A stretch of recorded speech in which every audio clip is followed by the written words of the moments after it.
You bunch of weirdos to the Manchester United career mode. And guys, good hype, because in this episode we have massive clashes up against the giants of Aston Villa, Reading, and Fleetwood. It is not that, it's not that interesting, is it? You can't really do anything about these fixtures, but Jose Mourinho is going to throw a monkey wrench in there and actually make it interesting.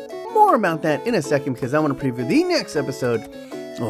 We have Champions League football up against Atletico Madrid. We have the Capital One final up against Norwich. And we have a bout in the Premiership up against Tottenham Hotspurs, who are sitting in third. Guys, we have a very precocious lead atop of the table right here. About halfway through the season, we have a 2-point lead over Chelsea and Spurs.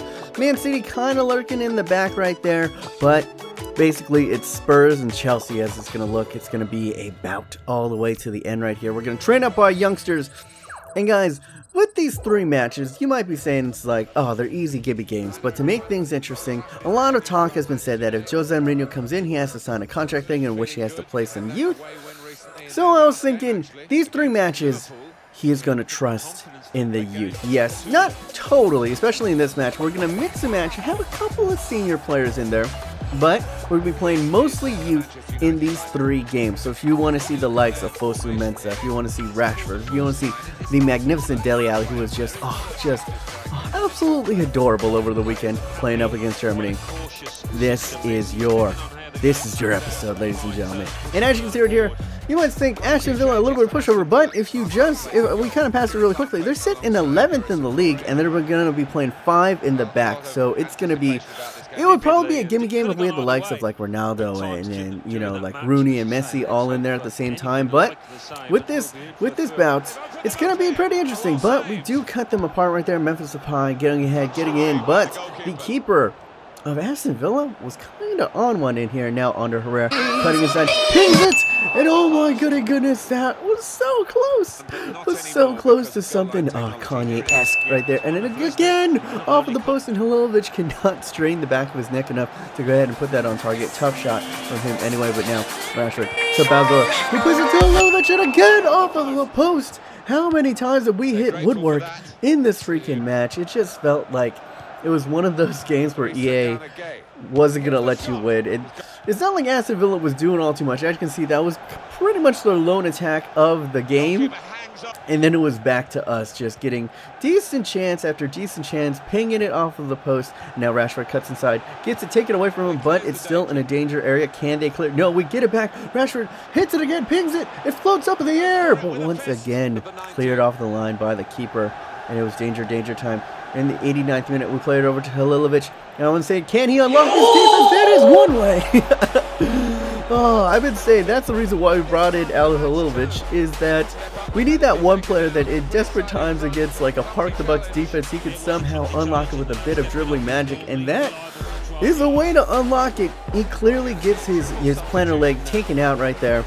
And we're going to go ahead, take him out. This is just to go ahead. This is an old substitution. I've been trying to get them in since the 70-minute, but play would just not stop. We'll take it up. Messi steps up, fires it. Oh, my God. Oh, penalties.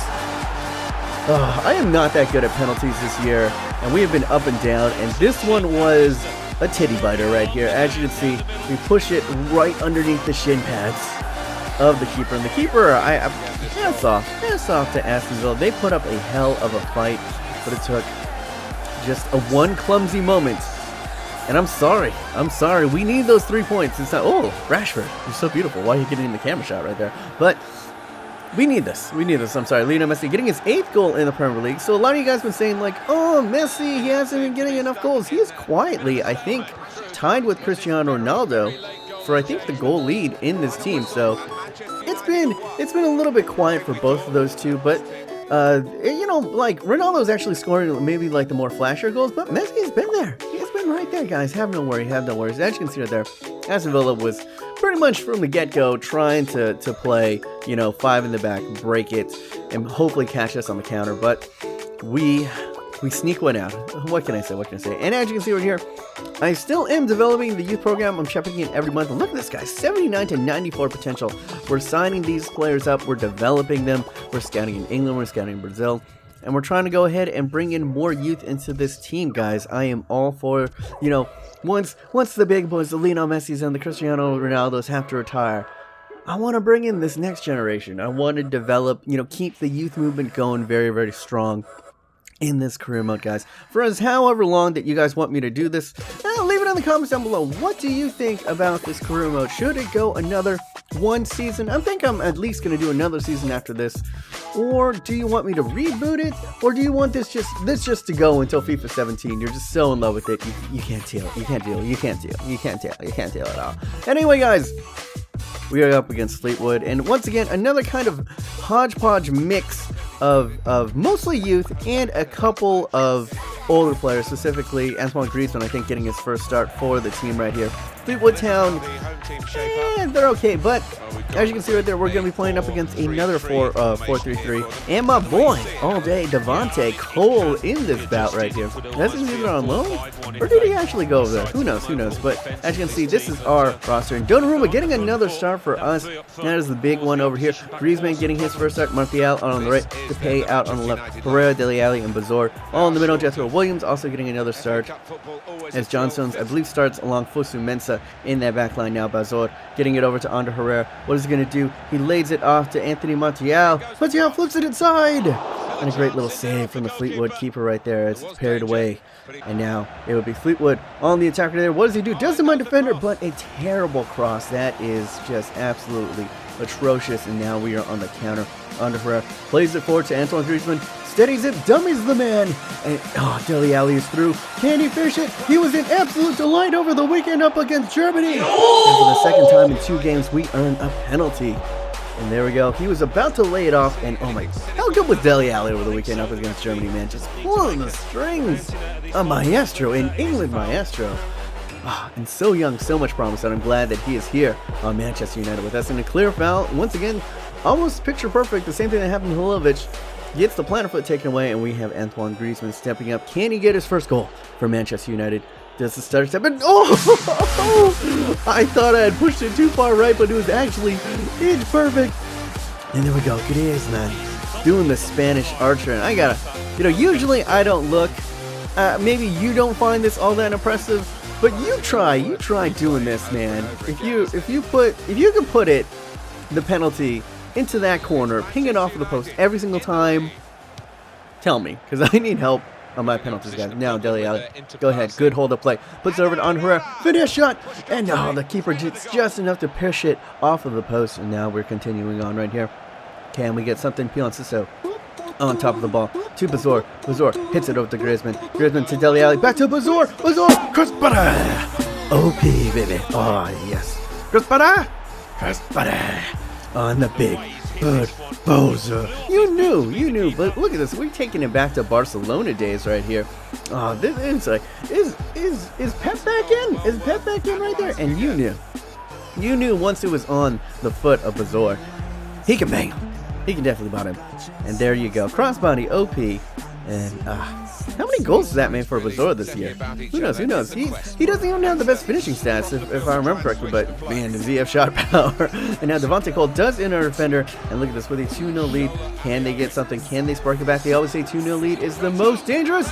And Donnarumma just gets about enough to parry that away. And now Rashford on top of this ball right here. Ooh, does in the defender, commits. Now he's in crossbar, and unfortunately gets parried away right there. But Rashford once again starting it up. Bazor sees Memphis Depay on the overlap. What does he do inside? Cuts inside to Rashford!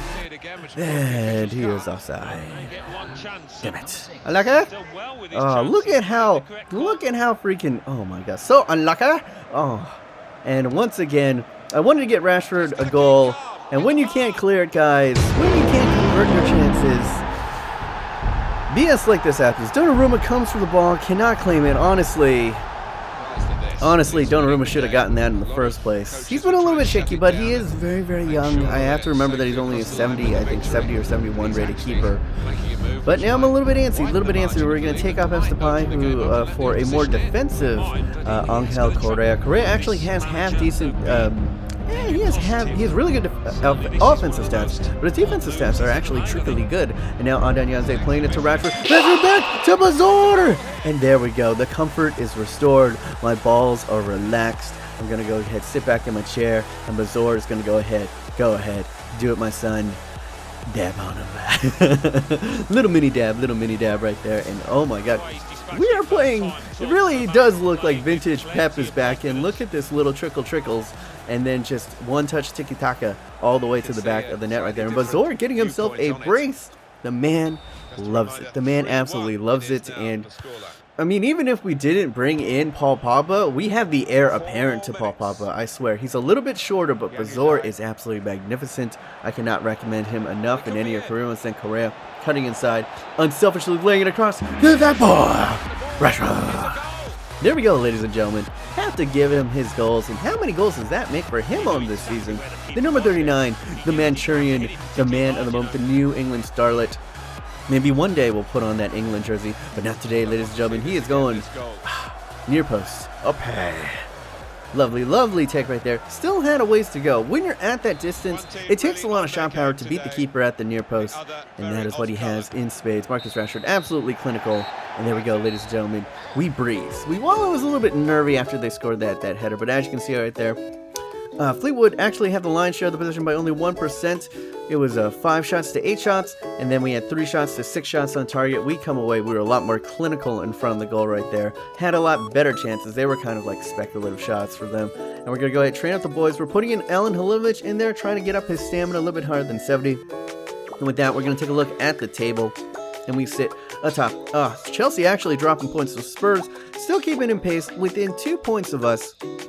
And Manchester City sitting way far back by 9 points clear, 9 points off of the top. And Arsenal sitting in 5th. We're out! We're out. And as you can see right here, I debated. I was like, it's a tight race right now. But I'm going to go pretty much full on youth because we have a very important match up against Atletico Madrid in the Champions League in 2 days. So as you can see in this roster, pretty much, it's incredible. Besides Manolas, and maybe, no, I think Nahar's pretty young too. Nahar, I think, is like 23. Besides that, no one on this roster, I think, is older than 21, 22. I think Depay is actually probably the oldest in the squad right now, and everyone else is, a couple of them might still be in their 20s. I think Dele Alli, Alan Halilovic are in their I think 20. Rashford, absolutely, he was only 19. Martial, 20. Bazor, 20. Fosu-Mensah, I think 19, 20. Incredibly young squad. And also, first star for Boswell Jackson out on the left side, and Pion Sisto is going to be out on the right. And this is why, I mean, you can say that like, oh, good on Jose for putting faith in the squad. But we are playing up against Reading, who sits 19th in the league right now. Almost relegation fodder.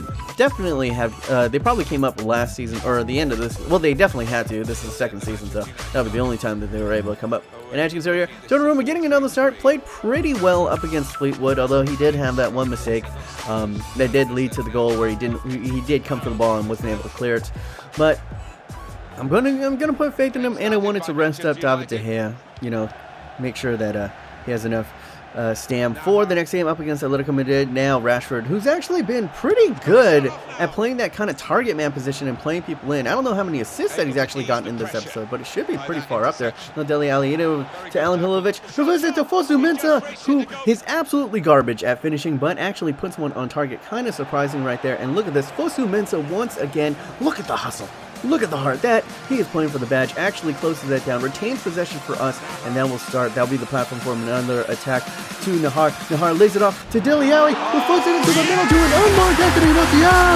Ah, yes. And oh, there we go. The young Frenchman wearing the captain's badge for the day. And a lovely little header, but just great team goal from everyone right here. Absolutely magnificent. First starting off, hats off, without Fosu-Mensah closing that ball down and retaining possession. We don't have this goal right here. And then a lovely little pass, a lovely little dink over the top to Martial from Dele Alli. This is a picture of what Manchester United can look like in a couple years if they develop their youth. In this squad, per se. Look at that. And that it would make Anthony Martial 7 goals. Talk about quiet. He's 1 goal behind. He's only a single goal behind freaking Cristiano Ronaldo and Lionel Messi, and you got to consider that's not really starting a whole lot of games. Like Lewandowski was actually the one who was starting the lion's share of the games, and even then, that's what I'm saying. Like, we don't need Lewandowski. We have Anthony Martial, but maybe we need another center back or something, because where was our defense? Absolutely torn to shreds. And I watched this back on the replay, and it was dumb. As you can see, number 5 is all the way up the field. That's not Manolas' fault. I dragged Manolas all the way up the pitch to the halfway line. So essentially, I'm forcing my back line to play with a back 3, and that's why there was such a huge gash right there. And freaking Reading are basically able to walk the ball into the back of the net. Donnarumma one-on-one with the keeper. Maybe De Gea saves it, but honestly, he shouldn't be in that type of situation. And look at Alan Halilovic, man. He couldn't get a shot away there, but look at just the agility and the dribbling. He really is special. He is that Eden Hazard type player that we didn't have on this team, and having that extra tool in the shed could mean the difference between, you know, winning a treble and not in the future, you know what I'm saying? But now, as you can see right here, from most of the second half, it would be all Reading. We couldn't really get any good chances, and we're basically holding on by the skin of our teeth right here. And look at this, Donnarumma able to push it away, but pushes it right into danger. Fosu-Mensah is there though. Fosu-Mensah, absolutely, what a tank. We'll go out and get him. I don't know what level, whatever level that you play, whatever team that you play, Fosu-Mensah absolutely falls to the wall. And now laying it off to Bazour, who has been absolutely clinical this episode. Actually pushes something wide, and Donnarumma gets just about enough. And now hard there on the cover. And now they would come again, Gunter for Reading. They're going to go ahead, get it inside. I dragged Fosu-Mensah way too wide. It goes into the middle, and there Manolas is there to clean it up. And there is a foul on me. I do not know how. I had good positioning the whole time. And from that BS, they get a free kick goal. Oh, God. And we cannot afford to drop points in this type of situation. I underestimated Reading, I must say. I'm thinking, I don't even know if David De Gea is getting to that. But just pathetic. That was never a penalty in a million years. Manolas was on the front foot. If anything, he trips up Manolas, and he gets the foul. Absolute BS. And now we are forced to go ahead and try to fight for points. We cannot drop points, especially with Tottenham only 2 points behind us now. Can we go ahead? Can we find redemption? Alan Halilovic goes inside. Ronaldo commits. He does a garbage spurt, and he fires it. And Quinn, I thought for sure Alan was going to go ahead and put that away. Now one desperate last chance to salvage anything, but we can't find it. And we go down. We lose to Reading. Jose put his faith in youth, and his faith was not restored. And we were the better team out there. You know, we had 8 shots. We tied for shots on target. We had the lion's share of possession.